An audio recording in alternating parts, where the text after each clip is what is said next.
Now, right now, I'm going to review a game that I'm sure most of you either have or have at least heard of, that being Grand Theft Auto 4. Now, I'll be reviewing the PlayStation 3 version, but I'm sure there's not too many differences between this and the Xbox 360 version. Anyways, Grand Theft Auto 4. What's the first thing that sticks out about this?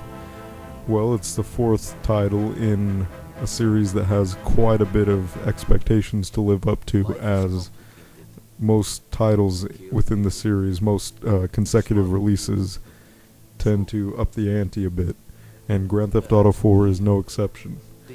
On the sheer storytelling side, this is easily the most personal human story out of all the GTAs.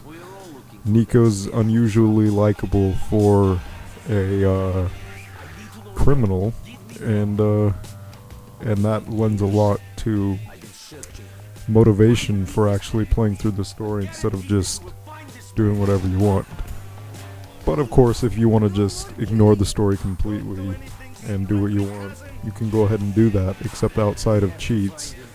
The only way to get more weapons and the like is to progress throughout the story, which is rewarding, but Grand Theft Auto 4 leaves a lot of the decision making up to the players, which I like. I like these non-linear types of games.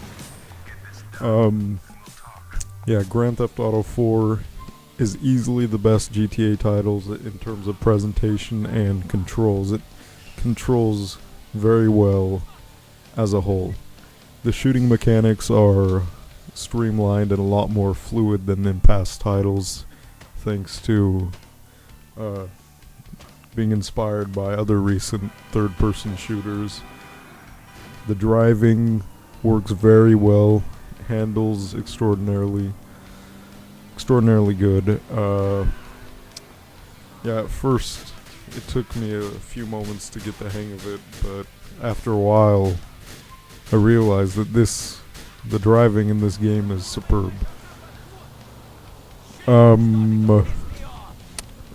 One small complaint I have is hand-to-hand combat is still awkward.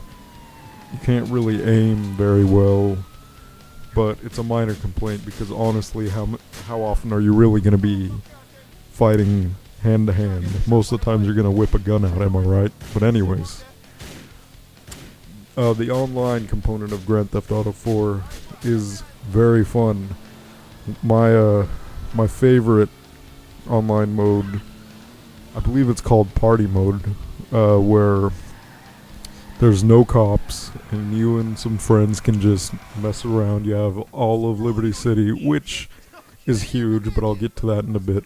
You have all of Liberty City to yourself to do with whatever you want, and that translates to some amazing fun. It's just great. You can customize your online character as well.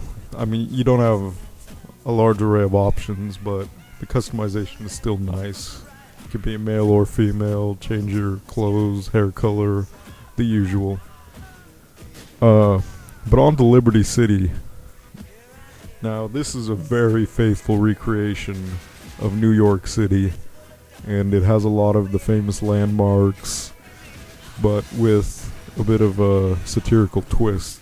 One thing I like about Grand Theft Auto 4 is it's in large part a parody of American culture, and that shows through a lot, particularly in fast food establishments. And one feature I like very much about the game is that there's you can watch TV, but even though after 2.5, maybe 3 hours, you've seen everything there is to see on the TV, or at least to my knowledge, I haven't progressed very far into the story, just far enough to get a good feel for it.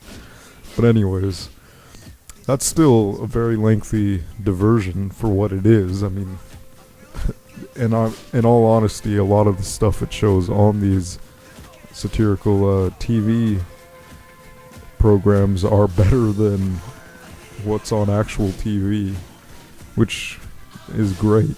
It parodies American culture and politics and all that may fly over the head of some. It For those who can appreciate stuff like this, it's great, and it adds a lot of humor to what's already quite a funny game. What I think is the selling point of the Grand Theft Auto series is the sheer freedom to explore and do with what you will, the massive land they give you. I think that Grand Theft Auto 4 easily nails that. Liberty City is beautiful, is massive, and it's connected to other cities or segments of the city, and it's great. You can go to all these different establishments and whatnot, and they all have a distinct personality.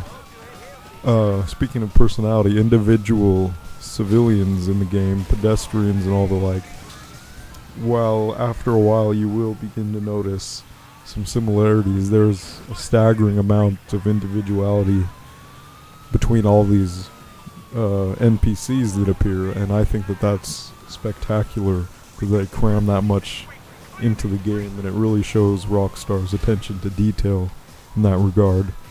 And throughout the game you'll just notice this just tremendous attention to detail in pretty much every aspect of Grand Theft Auto 4's brilliant presentation. So now that we've covered all that, what else is there? Well, I'm sure all of you are familiar with the Grand Theft Auto series. It's quite a controversial series, and this does not change that in any way. The jump to next generation systems does provide more realistic violence, but I still don't think it's going to corrupt the minds of America's youth or anything like that. But it's not a game that I would give the kids, if you know what I mean. But for those who can appreciate that it's just a game, for those who can appreciate the immense spectacle and stellar presentation and sheer brilliance of the game design, the way everything weaves together, the flow of the game, be it the story mode or just doing whatever you want.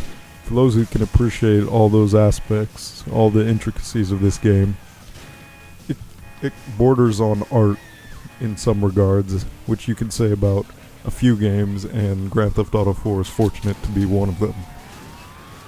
I will give this game a 10 out of 10 based on everything I've just said, and if you don't have this game and you're of age or mature enough or whatever, I'd recommend you go get this, and if you have this game, I'd recommend you go play it.